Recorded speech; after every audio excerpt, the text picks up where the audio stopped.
महापालिकांवर कब्जा, त्याचा मंत्रालयावर झेंडा।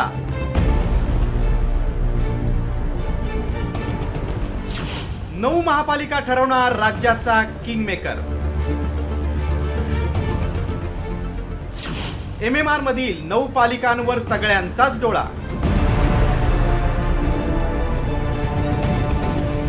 राज्यातील 29 महापालिका निवडणुकांचं बिगुल वाजलंय। 29 पैकी मुंबई महानगर क्षेत्रात येणाऱ्या 9 महापालिकांचं महत्त्व गेल्या काही वर्षात वाढलंय।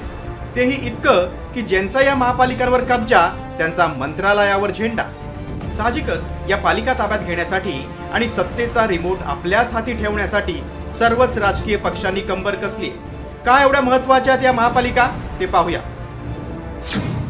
MMR मधील 9 महापालिकांच्या क्षेत्रात विधानसभेच्या 75 जागा येतात। 9 महापालिकांमधील आर्थिक आणि राजकीय ताकद सत्ताधाऱ्यांसाठी आव्हानात्मक आहे। MMR मधील महापालिकांचं एकूण बजेट 1,01,000 कोटींचं आहे। आर्थिक आणि राजकीय शक्तिस्थान असल्यानं MMR रिजनमध्ये मुख्यमंत्री ठरवण्याची ताकद आहे। महाराष्ट्राच्या स्थापनेनंतरून गावखेड्यात सहकारच्या माध्यमातून कारखानदारी रुजली। ह्याच सहकार आणि कारखानदारीवर सत्ता केंद्र बनली आणि या सत्ता केंद्रावर काँग्रेस आणि राष्ट्रवादीने वर्चस्व राखलं। मात्र आता सत्तेचं केंद्र मुंबई महानगराकडे वळण्याची शक्यता आहे आणि त्याचं कारण आहे MMR परिसरातील महापालिकांच्या तिजोऱ्या। मुंबई महापालिकेचं 74,427 कोटींचं बजेट आहे, तर 81,000 कोटींच्या ठेवी आहे। नवी मुंबई महापालिकेचं 5,709 कोटींचं बजेट, तर 5,500 कोटींच्या ठेवी आहे।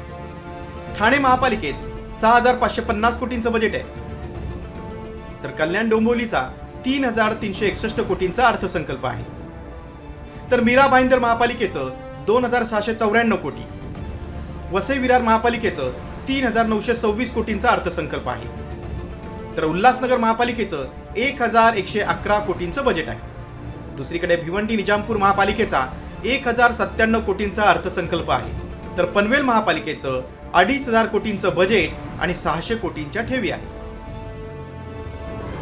1,00,000 कोटींचं वार्षिक बजेट असलेल्या या महापालिकांच्या आर्थिक नाड्या आपल्या हाती ठेवण्यासाठी महायुतीसह ठाकरे बंधू आणि काँग्रेसनंही जोर लावलाय।